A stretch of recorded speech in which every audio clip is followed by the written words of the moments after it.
this time is one of the most liberating opportunities of your life. And so I think that people get to this moment and go, I should be loving this. And when they don't,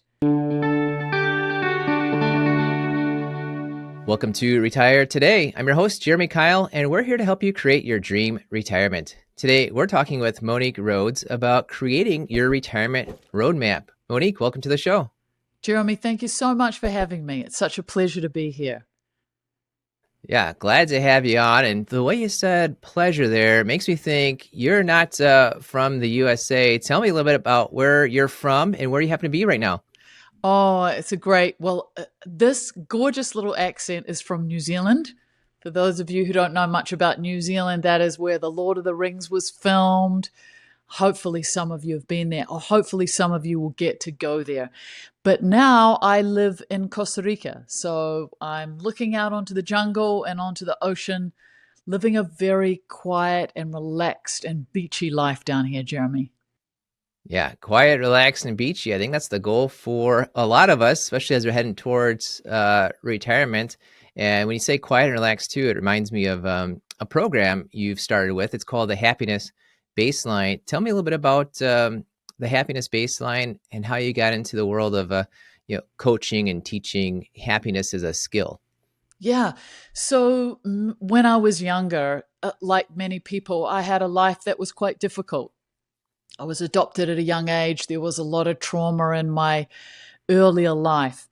And what I wanted to do was to try and figure out whether it was possible to shift my happiness levels. I think I was suffering from depression at the time. So I went on this journey all over the world looking to see what were the secrets to wellness and happiness. And so I've taught thousands of students. My programs are in over 70 colleges and universities worldwide. And I work with corporate Fortune 500 companies. And what I love is helping people to really optimize their lives, whatever stage of their life they're in, to help them to live well. And this is where I've ended up teaching a lot of people right before retirement or when they've moved into retirement to help them also to be happier. Yeah, and being happier, I think, is a goal for all of us. Happiness is having a moment. I think a lot of books about happiness. How do you find happiness? I was digging in a little bit, and I believe I saw somewhere that you wrote that sometimes comfort is kind of a barrier towards happiness, where people often want to be comfortable and happy, but staying kind of too comfortable is at odds with happiness a bit. Tell me a little bit more about that. Yeah, you're absolutely right, Jeremy. I think even if we look particularly at the United States, I've just been up in Boston teaching there, and everything is comfort oriented, the cars and the air conditioning in the home, and just the way we live is to create as much comfort as possible. But the problem is if we're consistently living in comfort, there's no kind of edge. We kind of lose our creativity. We lose our ability to be resilient. And there's just no doubt that resilience is something that we all need. Life is constantly changing, and we need to be able to handle those changes. We need to be able to handle the shifting nature of our lives. So I think that being too comfortable can be a problem. We want to have a happy life, but we want to be able to adapt to things when they arise that are difficult, because that is something we're never going to be able to stop. Yeah, when you say adapt to things, two things came to mind where it's kind of, if you're too comfortable, it's hard to adapt. One thing came to mind. I've taken about 3 courses in Taekwondo, so I've spent like 3 hours. But they teach kind of like a readiness position where you're not like tense, but you're also kind of ready. And I think if you're overly tense, that's a problem. Somebody else can maybe use that against you. If you're overly untense, that's a problem as well too. Another thing that popped to my mind is back about 25 years ago, I took a lot of dance classes. I was being taught a lot of different dance classes, and one particular analogy suggestion came to mind just now, where the person said, when you're dancing with your partner, you want to have about the attention where you're pushing a shopping cart. If you have kind of noodle arms, as she called it, so noodle arms, you can't really like push the shopping cart. And of course, if you're too stiff at all, like I mean, that's not working either. So you want to have that level of tension. It's interesting. This idea of tension is used everywhere. It's It's so a true, couple things come to Jeremy. mind, And but it comes to happiness. You got to have a little tension to be happy. without a doubt. And, before I was doing this, I was a musician. I toured all over the world. I even opened 2 European tours for Chuck Berry, which I'm sure some of your listeners will know. And it's the same with a guitar, the exact same thing. The string can't be too loose and it can't be too tight. And if you have it not too loose and not too tight, you get the best sound.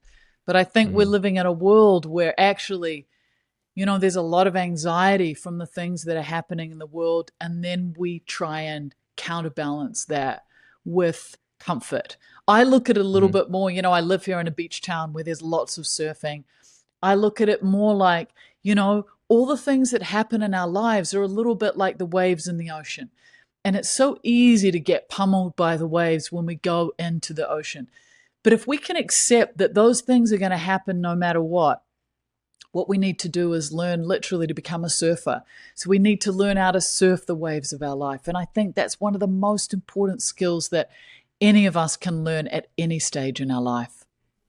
Yeah, I like that. The idea of kind of surfing the waves. You got to go along with it, but it's kind of it's the togetherness in the world of surfing. Yeah, You're not fighting the waves. You're not just letting that's the it. waves push you about. You've got to go kind of with the wave. And the wave of life we're talking about right now is retirement.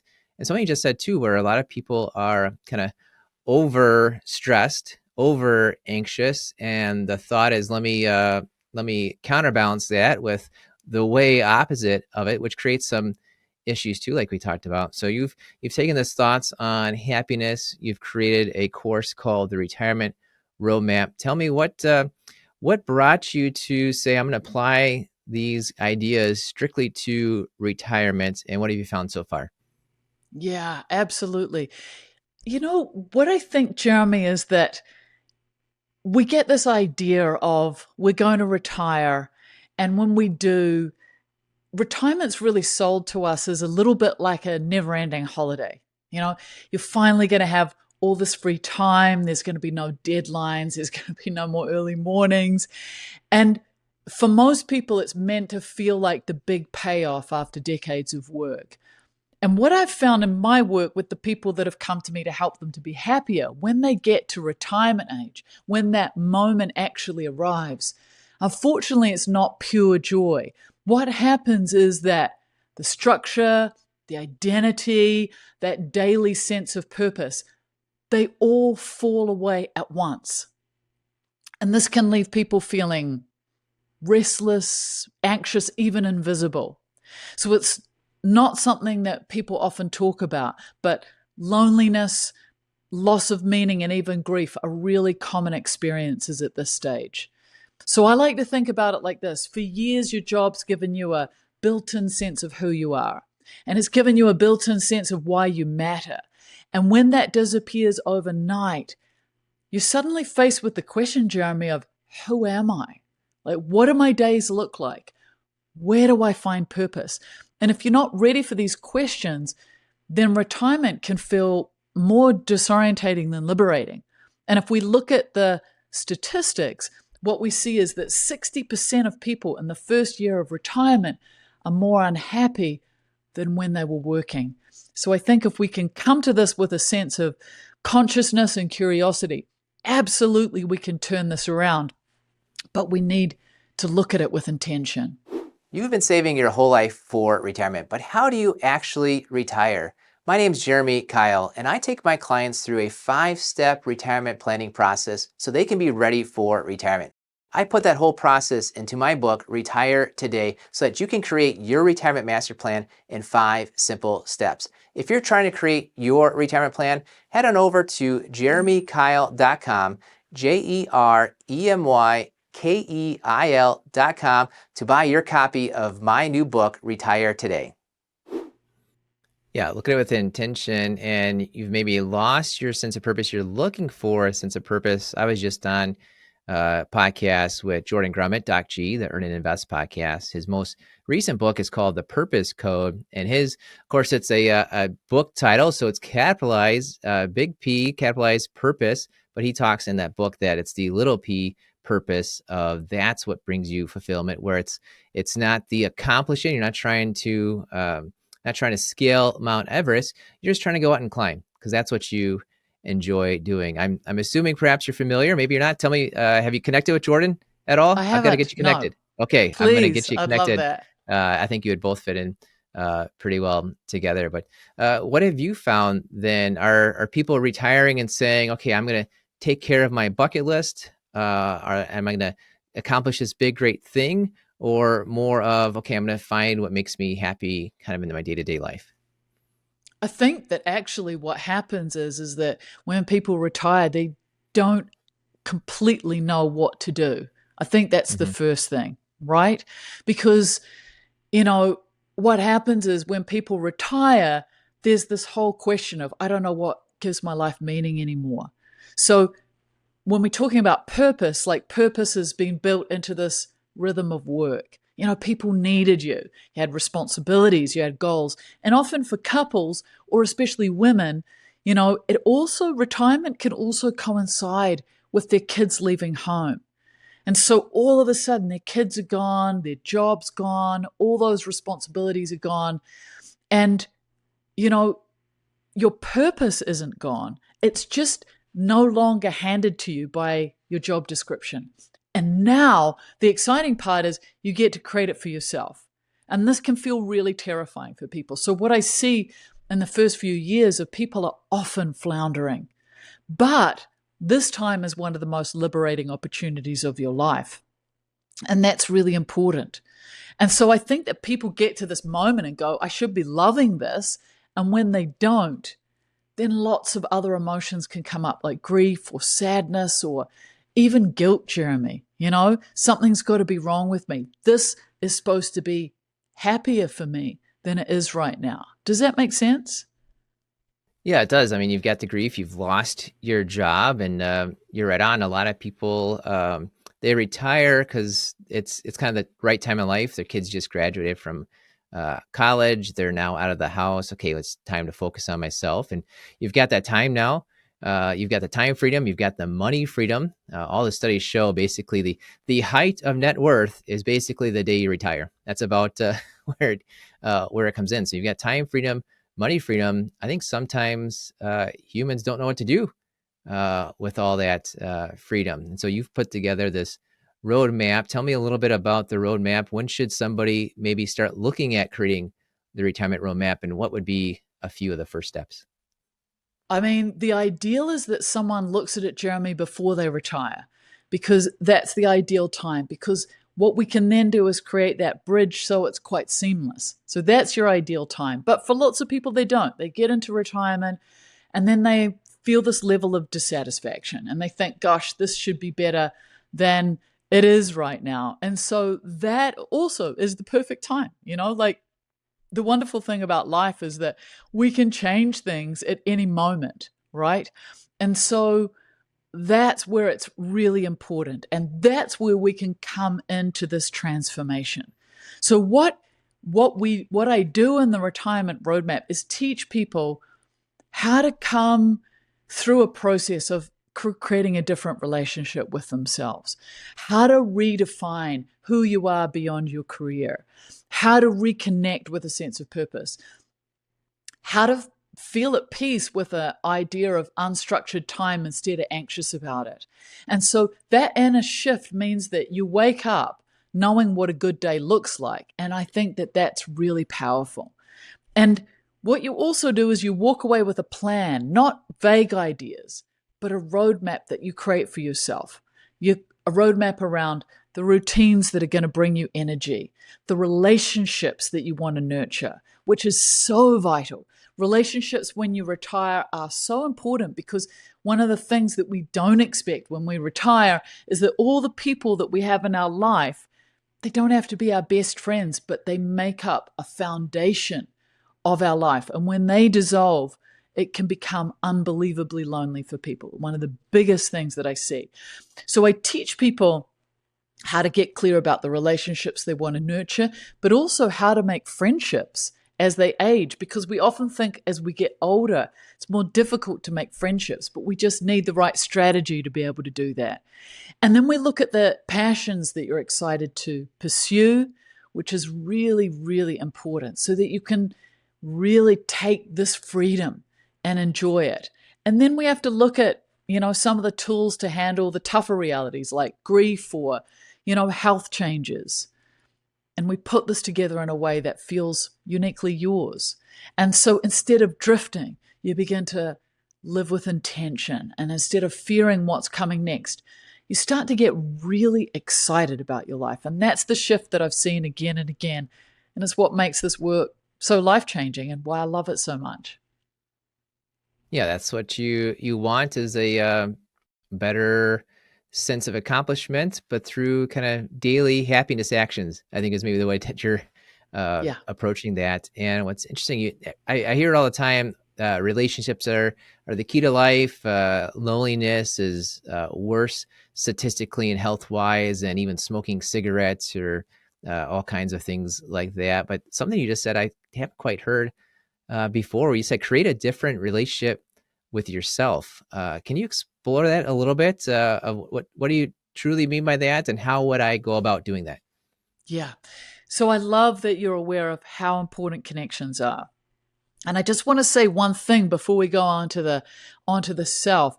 Another thing that happens in retirement, as well as all of those people dissolving, is that also when you're in a couple, your marriage can also shift, or your partnership can also shift, because you go from seeing each other a few hours a day to often being together all the time. And for some couples, that's wonderful, but for others, that creates tension. One member of the couple might want to have lots of adventures. The other one just wants to rest. So these dynamics can be tricky if they're not talked about openly. So I just want to acknowledge that our relationships in this time really change. Nobody prepares us for it.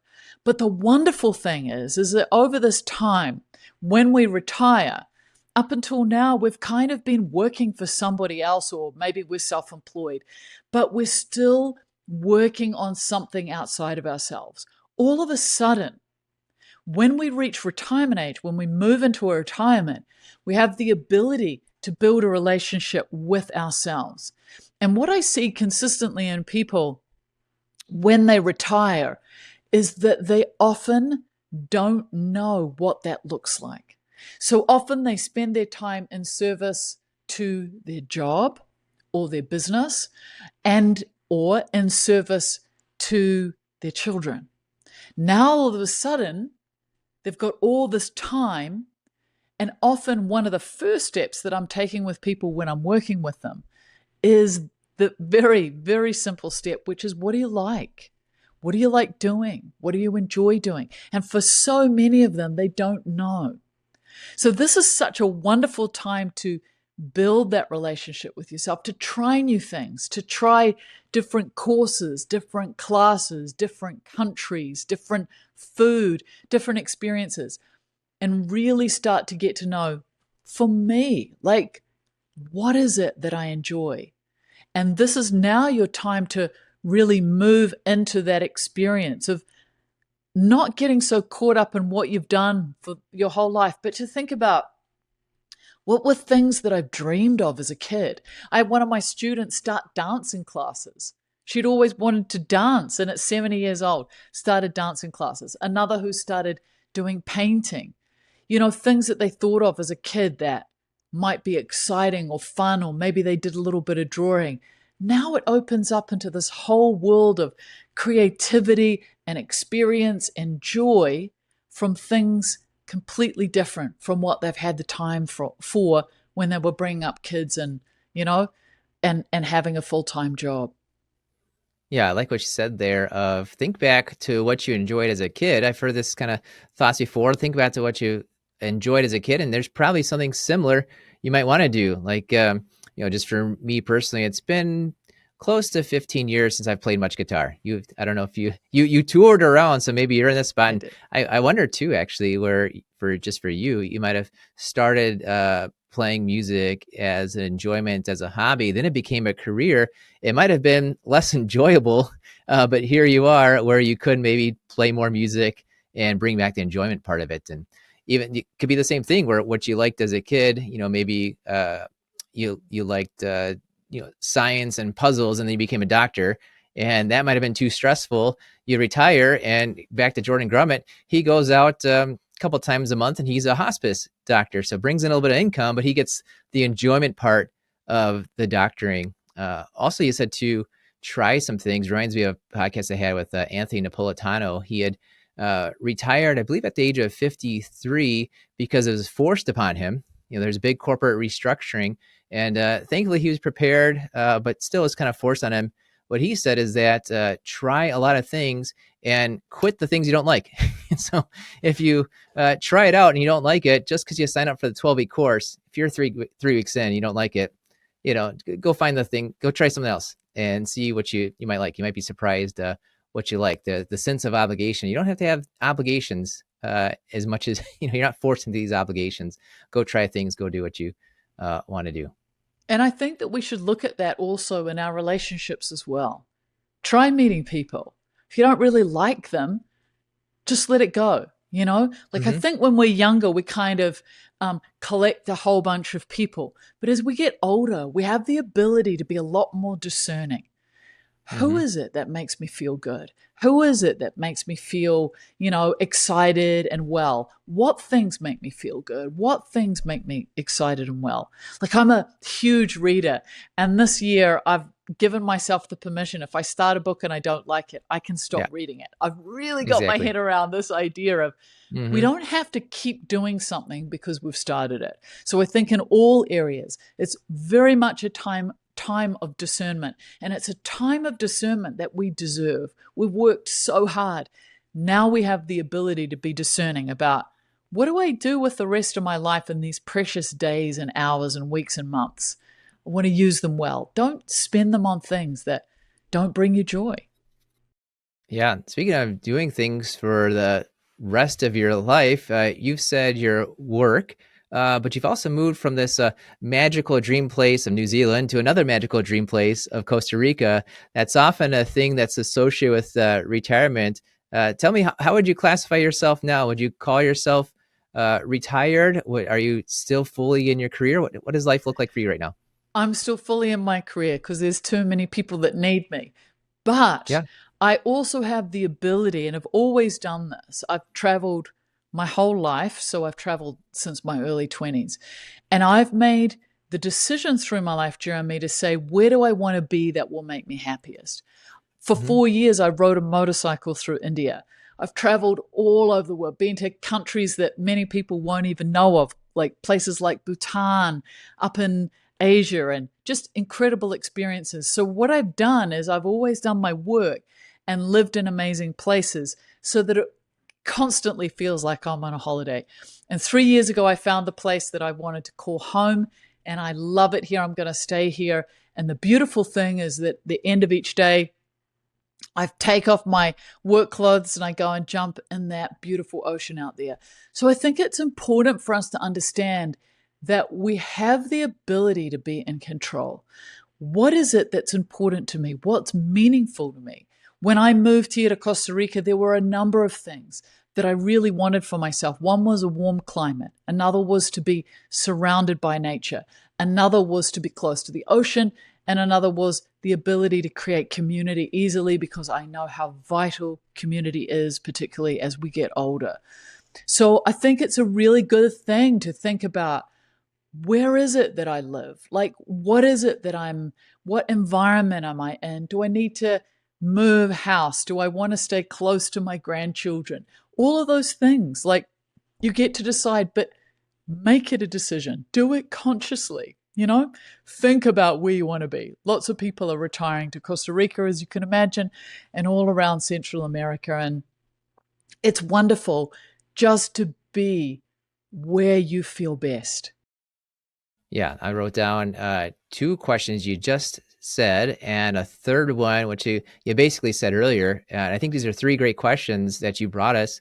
that we should all be thinking about in general, but especially it's kind of easier to think of these bigger things when there is some sort of a stopping point, a transition. Like I'm retiring, I'm changing jobs. It's the first day of the school year. It's the first day of the new year, things like that. So the questions that you gave us here are: where do I want to be that makes me happiest?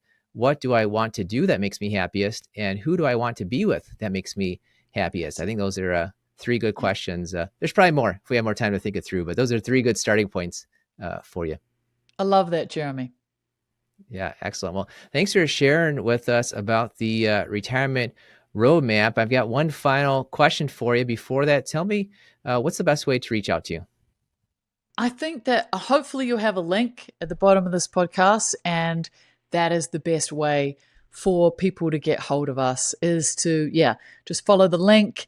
And I'm pretty easy to find online. I teach happiness, I teach retirement work. You can also just Google me and look me up. Yeah, we'll have all the links in the show notes. And of course, if you'd like to learn more about creating your financial retirement master plan so that you can be ready for the happiness side of retirement, check me out at 5stepretirementplan.com.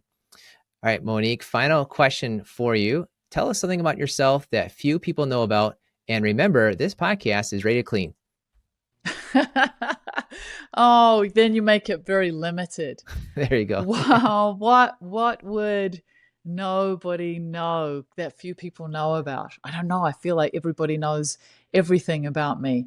I just more than I think few people would know just how incredibly passionate I am about understanding that in the world we have this idea that our happiness is something that's created outside of ourselves.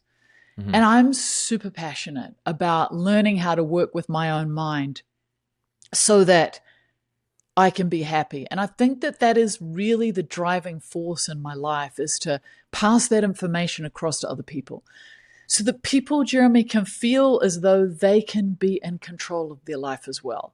You know, I want those of you who are watching this to understand is I don't come from any kind of privilege. I'm not smarter than anybody else. I did not have a happy life growing up, but I took control of my life. I worked really hard to do it. And the path that I took is the path that I now teach. And I think I want people to understand that they can have that as well. It's really taking charge of your mind, and it's really understanding that happiness is a habit. And if you can change some of the habits that you live in and create the habit of happiness, then the world's kind of your oyster. Yeah, I like that. Happiness is a habit and a reminder to control the things you can't control and don't try to control the things you can't control. My wife's a psychology major, school counselor, elementary school counselor. So I hear about locus of control quite often. You're definitely preaching that. That's a great thing. Thank you, Jeremy. Yeah, thank you. And thanks for being on the show, sharing with us about the retirement roadmap. We'll have all the links to Monique's info in the show notes. And thank you for listening to the Retire Today podcast. We believe if you know more about your money, you will feel better about your money and you will make better money decisions. Hi, I'm Jeremy Keil. If you'd like to learn how my team can help you get more income, pay less in taxes, and avoid big retirement mistakes, head on over to keilfp.com. That's KEILFP.com.